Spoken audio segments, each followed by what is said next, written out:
If they just start to understand what they do in between those moments, those things can help dramatically improve how you control and shape your dance. Once you train your eye to see it, you can't unsee it. I can teach you to dance, but we can't make you a dancer. To make yourself a dancer, you have to... This episode has a very special personal meaning to me because today I have a podcast guest who is not only a dance legend, although that alone would be enough. He has also been my dance mentor for a few years now, and even more importantly, a very dear friend. I don't know anyone who possesses more comprehensive, profound, and deep knowledge about dance than he does. Of course, I'm talking about Robert Royston. Get this, he's a champion in 11 different dance styles, a West Coast Swing Hall of Fame member, a 7-time US Open champion, a successful Broadway and film choreographer. Among others, he choreographed, for example, for Tailor Swift. But most importantly for us and for this podcast, he has trained many champions himself and he led them to many champion titles. In today's interview, you will learn his perspective on many interesting dance topics. Are you excited as myself for this interview? You should be, and you should keep your notepad also on your side because you will find some gold in this episode. Have fun listening and or watching. Let's talk about quality of dance, movement. When you see somebody that you need to either judge or work with him, or for whatever reason, you need to say, is he or she a good dancer or not? Do you have some hard criterias? How much time do we have? So there's a couple of things I do quickly, like if I'm analyzing somebody. Quick scan. I'm analyzing somebody as a dancer. So the first thing I do, it can change a little bit depending on the dance that I'm watching. But generally speaking, I look immediately to their spine. I look immediately to how somebody is free in their mobility and their movement from their spine. And then from there, normally I can ascertain what their issues are. Their issues are their head weight. Their issues are their hip motion. Their issues are their knees. Their issues are, how they take a step, like where their shoulders are. Like I can lots of times have people move and walk like in a lesson, and I'll say, what did you do to your left hip or your right knee or whatever? And they go, how did you know I had an injury? And I go, well, because these things happen in the spine, and seeing the spinal movement or lack of spinal movement or how the spine's moving, not always, but lots of times can tell me what's going on in that dancer and why that dancer looks good or doesn't look good. If the body has a negative tension going on, if the body is locked up in any way, then something's making the body fear. It's either just coming from a place of like they're afraid because there's a emotional insecurity about their dance, or there's something physically going wrong with their dance. If something's physically going wrong with their dance, we can see that because the limbic system, which is the lizard brain, which kicks into fight or flight, right, will lock up certain muscles. But also the emotional side of things, if somebody's just nervous, performing, dancing in front of people, whatever it might be, can also lock up muscles. And sometimes it's different sets of muscles, right? So if somebody tends to be nervous or emotional, it tends to be a little higher. It tends to be a little bit more in the shoulders, a little bit more in the neck. If somebody's a little bit more fearful of like falling or whatever, that actually can tend to be more in the low back as it locks up. So so the first thing I do is I look at their spine and I go, how are they moving, right? Are they free? Or does their body feel safe in what they're doing? And I can tell that from their spine. If their body feels safe in what they're doing, then I kind of ascertain their needs from there. And then? well, then it's really about, I have them move, and then I find out, what they understand or don't understand about movement. And I can, either by talking to them or if I'm watching them dance. So I might go, well, God, that person has a really, really loose spine, but they're not muscularly connected. Right. So then it can tend to be a little too loose, right? It can tend to be like, are their parts talking to each other?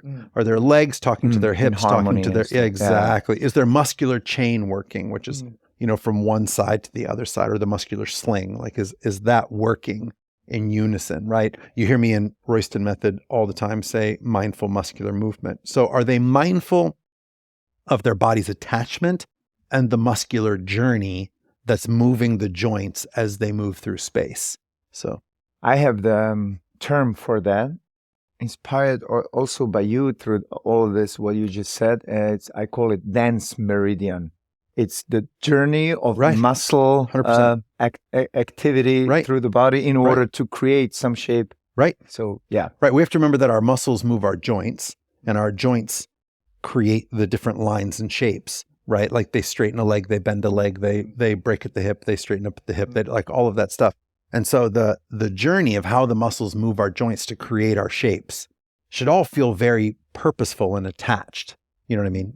And once you train your eye to see it, you can't unsee it. And what is the most common thing, what you see that people should kind of, let's say, correct or be aware of in, like, probably on professional level would be something different than on hobby level.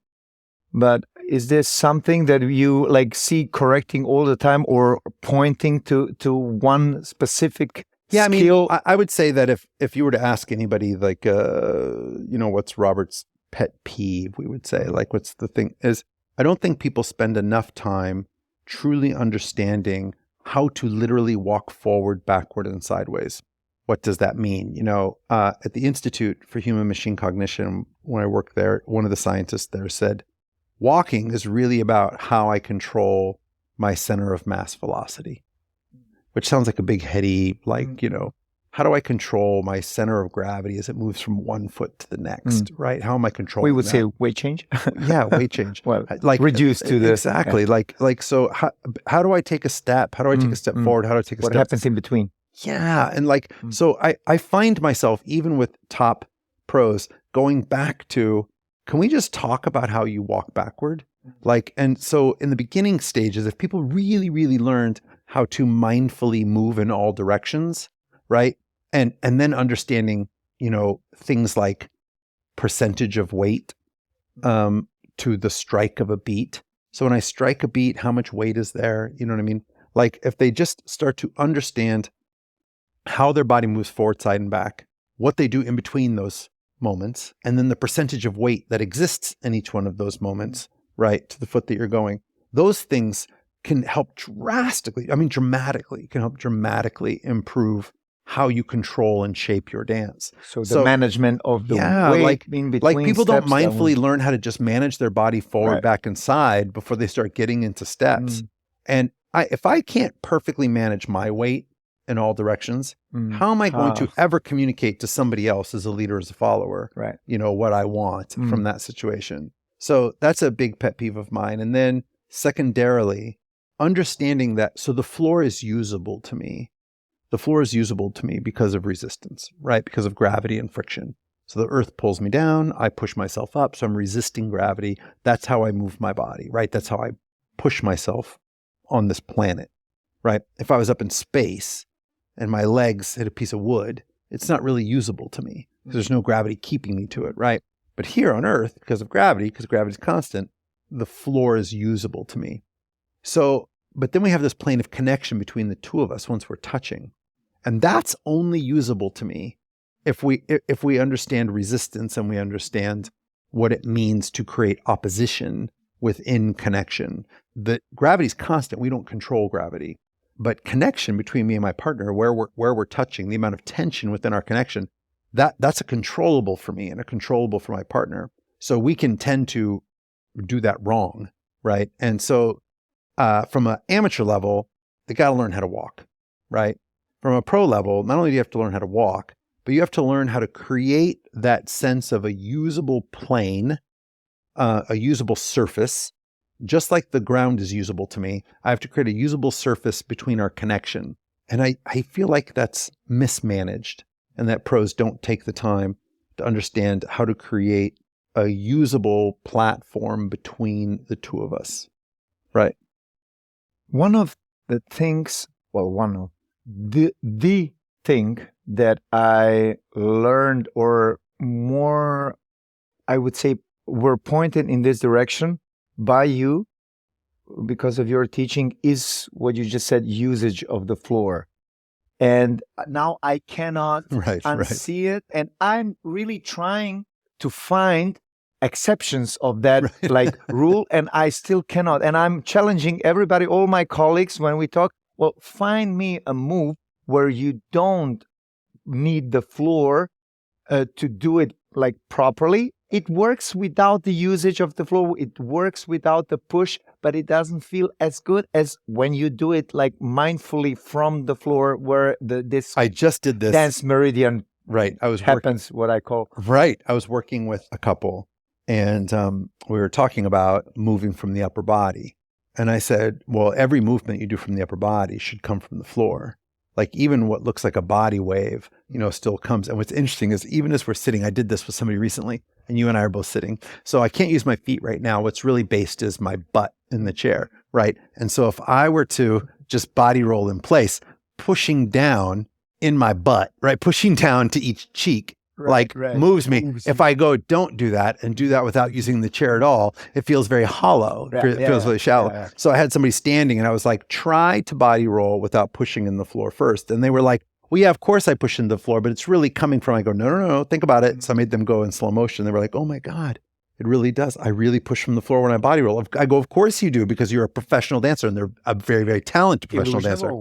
The illusion of always. You don't even know using the floor, but maybe you use the floor from birth, right? Yeah, gravity exists in your body constantly, 24 hours a day, 7 days a week, your entire life. Unless you're an astronaut, gravity exists, right, in your life. So you don't even realize how much you push on the floor to do any movement that you do, right? So when people are like, oh, it comes from your chest, it comes from your shoulders. No, it doesn't. It comes from the floor.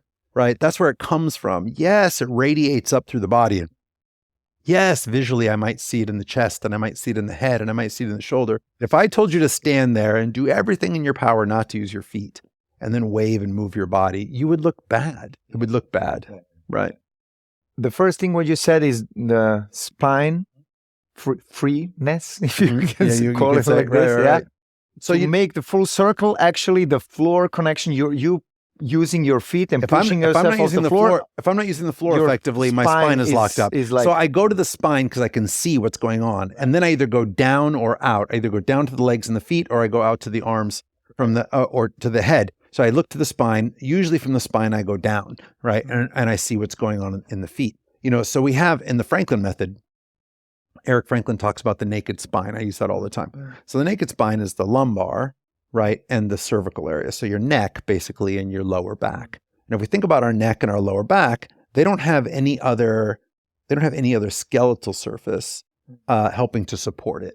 So the middle of my spine, the thoracic area, has my rib cage, right, attached to it, which helps support it. And the sacral, or your tailbone, that leverages up or wedges up against your pelvis. So that has other structural support.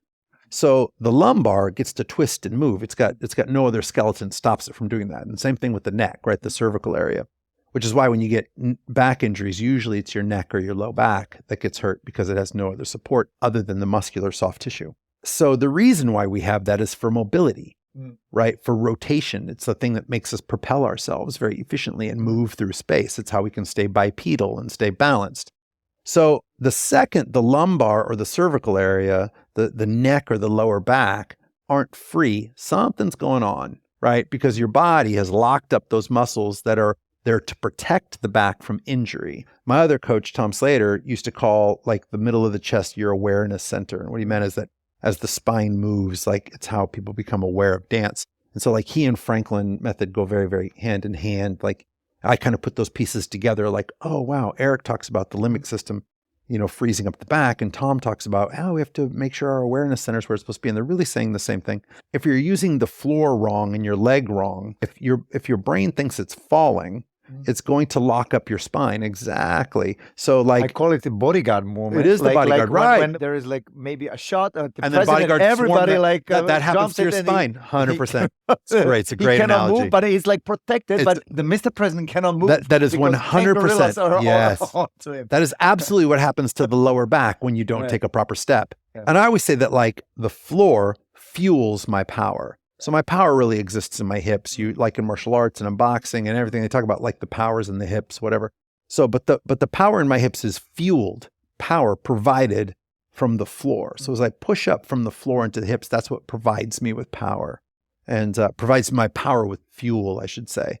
So the gas that drives the power that lives in my hips really comes from the floor. And people just don't use it effectively. They don't know to, and then they've been taught wrong, Right. And there is this everyday movement where we're using the floor passively most of the time and falling with our head forward and then using the feet instead of the other way around because it's more effective, but still and efficient, but not efficient if you need power and control and moving the other person. And we tend to think that dancing is exactly like walking, but we don't walk the way we would dance. Of course. Right. But so, we dance teachers, we do say it. It's normal. It's like walking, but it's... Yeah, it's like walking. Not. It's like walking and then not, right? And not, so it's like, should I learn how to walk so I'm balanced? Yes. But do I have to engage? Do I have to be mindful of the muscles of my forward swinging step when I walk? No. Should I be when I'm dancing? Yes. And I think there's a Grand Canyon in between. Right, exactly. We need a bridge to reach that. 100%. You mentioned in the lesson today the 4 criteria for Jack and Jill. The four things I see in a song. Right.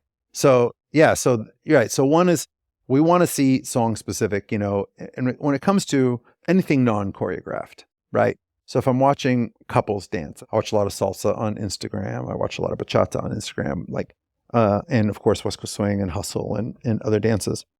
And if it doesn't look like the dancers are attached to the song itself, there's something missing for me. Now, you can dance to the metronome, the kind of set rhythm, but there's things that not all music sounds exactly the same. If I play 4 salsa songs for you, or 4 bachata songs, or 4 West Coast Swing songs, right, there's going to be different things in each one of those songs that make those songs sound like those songs. The things that make that artist wants to put in the music that puts their stamp on that song. So I want to see that in your body. So I call that song-specific moment. What's the thing that's specific to that song that makes that song sound like that song within whatever basic rhythm it is? So if it's a cha-cha rhythm, it's going to have that cha-cha boom, ba boom, cha-cha boom, ba boom, right? So as that's happening, okay, fine. So that's the set cha-cha rhythm. I know this is a cha-cha song. What else did Shakira or whoever, what did they layer on top of all of that makes that song sound like their song? And how can I feel and see that in your dance, right? So that's a song-specific moment. Then I want to see whatever the foundation of the dance is you're doing. So I need to see cha-cha on top of seeing the song-specific stuff. So I need historic. I need to know I need the historic rhythm of what's going on, and then the other because what is Shakira doing in her song, right? Like Shakira's putting the basic rhythm. There's a metronome, right? There's a metronomic beat, right? So that's the first thing that you see, right?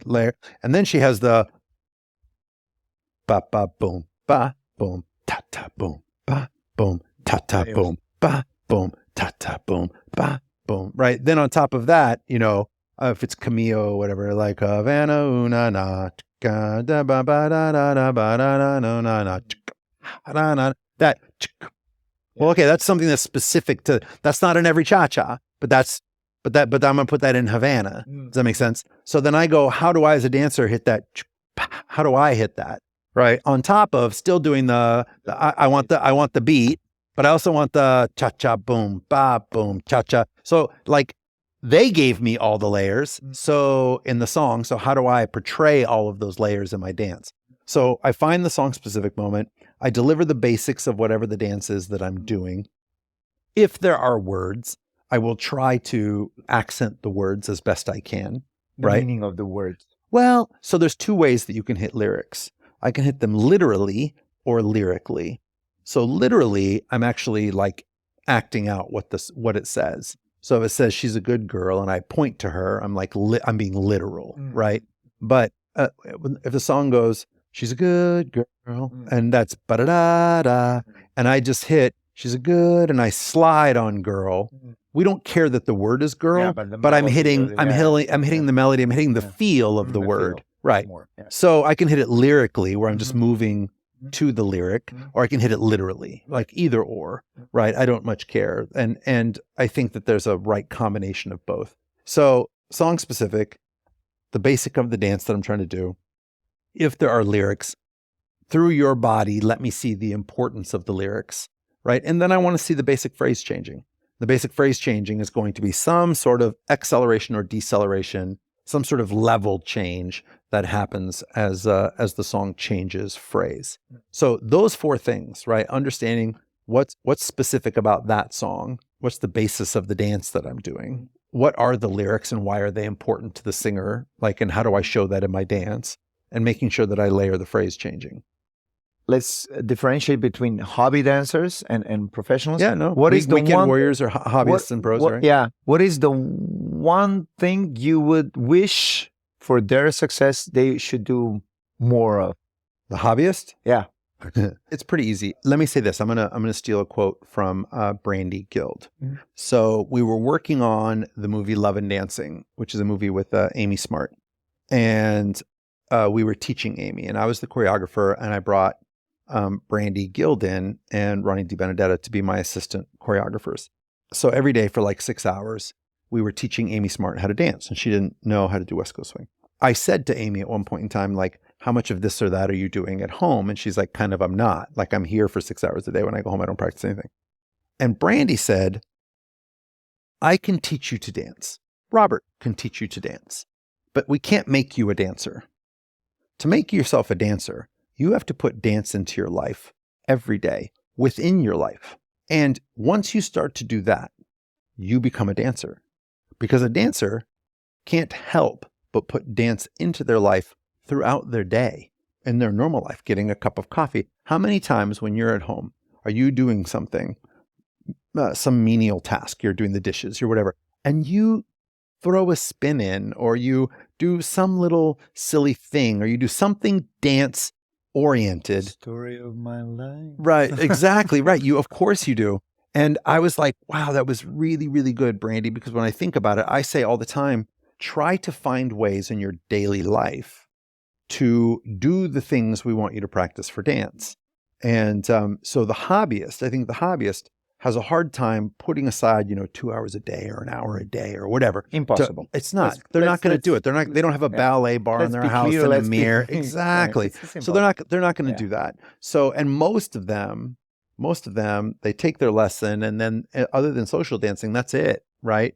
So, but if we could get the hobbyist to understand that sitting and standing in your favorite chair, doing the dishes, vacuuming the house, taking a shower, brushing your teeth, crawling into bed, crawling out of bed, right? That walking to your car, getting in your car, getting out of your car, like all of those things and way more are all opportunities to mindfully practice how your body moves. All of them are dance opportunities, every one of them. And so then they're not having to find time to put aside to practice their dancing. They're practicing dancing through life movement. And if we could get the hobbyist to understand that, they would improve drastically how they dance, how their lessons go. And more specifically, because you're all about mindful muscular movement in your everyday, and of course while dancing, because dancing is so easy. Not so many things happen while we dance. We don't need to watch about music, a partner, floor, around. The sarcasm read in the podcast, the sarcasm read here and there. Right. That's hysterical. So we do need to bring it on the dance floor and have automated it already before we started dancing. But now specifically for that, do you mean by that, like, the way you open the door of the car to really mindfully engage your muscles, or you really think that you could attach some like dance movement to this trigger some micro drills, right? So where your neighbors are like, what were you doing with your car door? Like, open door, then you did you did a pirouette, right? Exactly. You did a little jeté into your SUV. Or the way you use your muscles. Right. So I think when I say that they're all dance opportunities and dance practice opportunities, whether it's a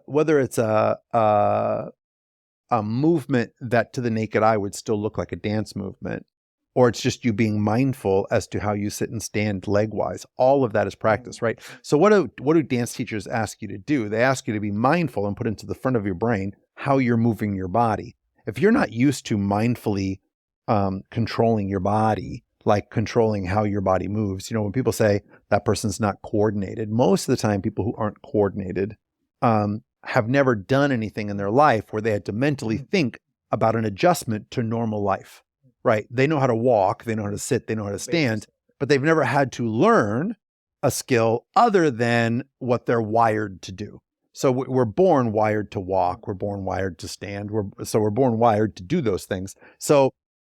But at a very young age, if you learned football, baseball, basketball, name it, dance, martial arts, like the list goes on and on of any sort of movement modality. So if at a very young age you learned anything like that, or you were even outside playing a lot and you were just in playgrounds playing dodgeball or any of those things where you had to learn a movement skill outside of walking, sitting, standing, sleeping, laying down, like the things that we're kind of built to do.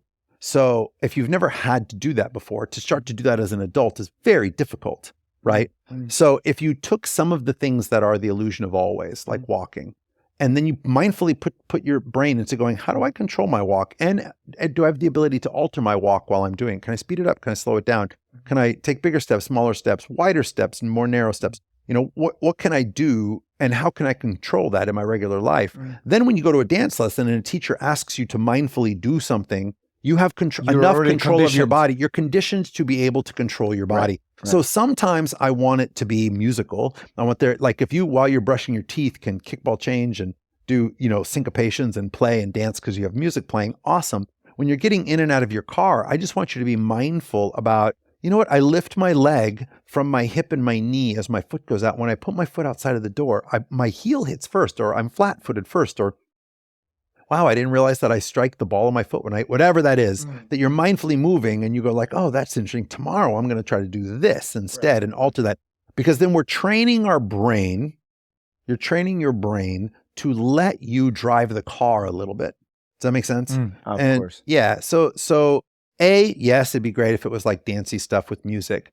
But even if, whether that happens a lot or a little, mindfully moving through space as a means of understanding how you can control what your body does will help you learn dance better, right?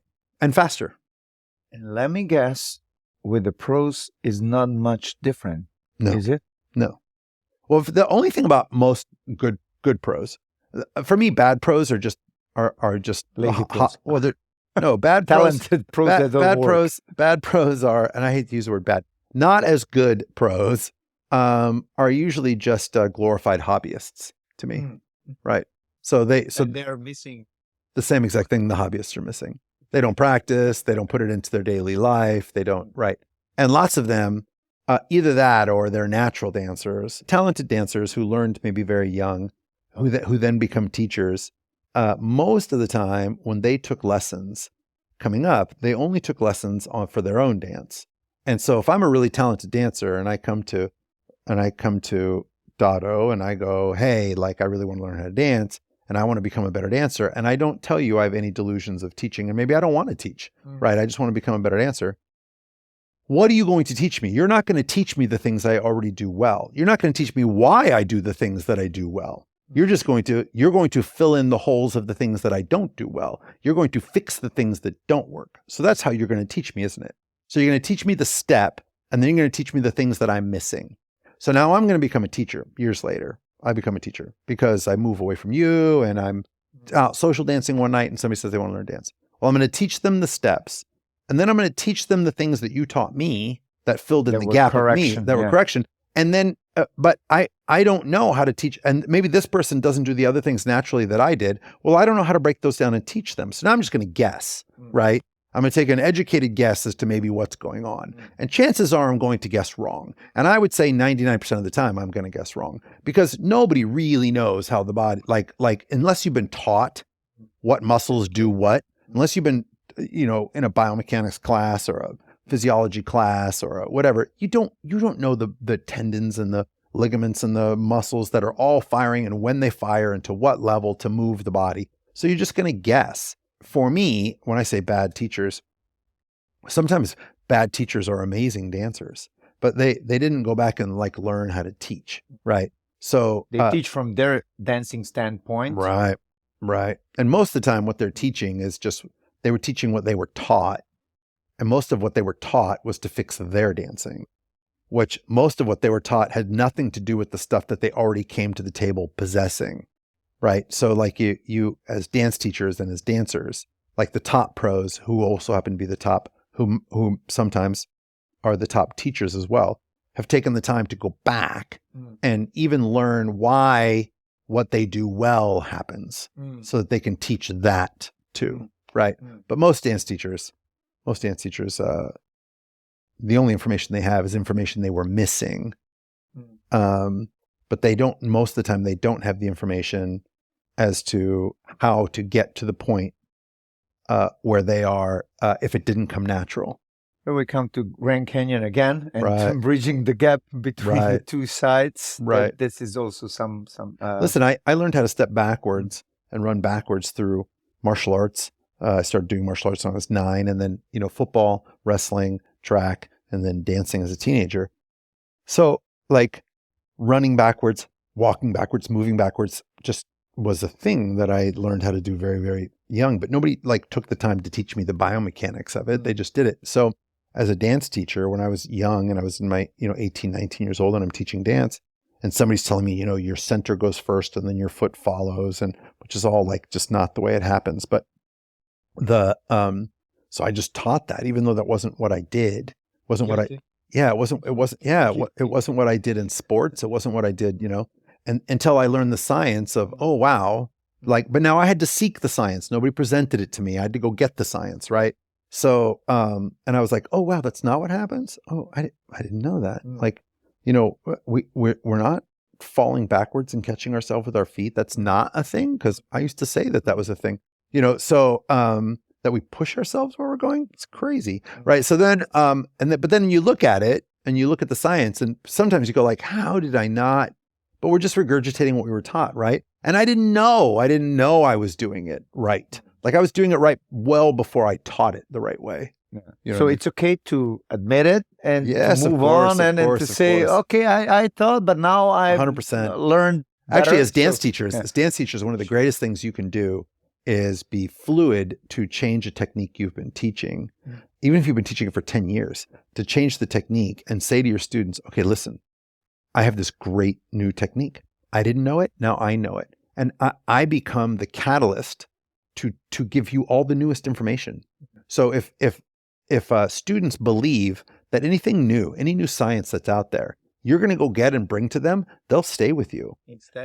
Instead, what happens is teachers go like, oh my God, this goes against everything I've been teaching for 10 years. I have to speak against it, right? Or not teach it or shut up about it because I'm so fearful. The problem is their students are going to find out the truth. There is a thing called... Their students are going to find out the truth and they're going to leave. There's a thing called internet. Right. YouTube and traveling like we now did, and they will eventually they will find out. And then when they do, then you lose them as students. Where you keep them as students is if they believe that you become the catalyst for all the information they need and that you're open-minded to finding the new information that makes them better dancers. Then they're going to hang with you because they're hobbyists. They're not going to want to take the time and energy to go find the new techniques. But if you're doing it, if you're constantly reanalyzing your science, your students will stay with you. Well, on that note, we are going to finish this, although I could go on and on, and you too. We hardly have a class. We have a flight to catch. Yes, exactly. But we need to do it again. I just want to say how much I appreciate you and all you do, both of you, you and Connie. First of all, as my friends, I love you both very much, and I really enjoy our time together. But also, I so appreciate who you are as a lover of dance and a lover of being a dance educator, because it really, I love teaching and I can tell you love teaching and I want people to get it. And I can tell you it feeds your soul to not only learn how to be a better teacher, but it feeds your soul to then go run and deliver that knowledge to students. And so it's a magical thing to watch you, just so you know. It's both sides. So the love and everything what you did, I can just we're each other's mutual admiration society. Probably. It's perfect. Probably. Thank you so much. No problem, Dado. I love you. We need to do it one more time. Yes, more. Yes. Okay.